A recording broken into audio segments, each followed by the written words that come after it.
शिक्षक से बेहतर प्रोफेशन इस दुनिया में कोई नहीं है। हो सकता है कि आप सिविल सर्वेंट बन जाओ, आपको एक समय तक इज्जत मिलती है, सारी चीजें मिलती हैं, लेकिन रिटायरमेंट के बाद एक सिविल सेवक की और एक शिक्षक की तुलना करोगे तब आपको पता चलेगा कि बेहतर कौन है।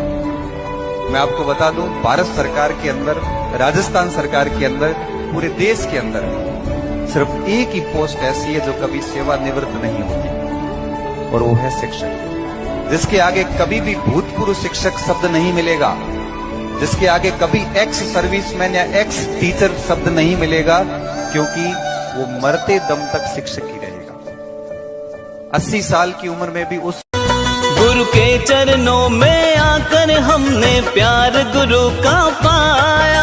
नैया जब जब डोली मेरे गुरु जी ने पार लगाया है, ज्ञान का अमृत सागर।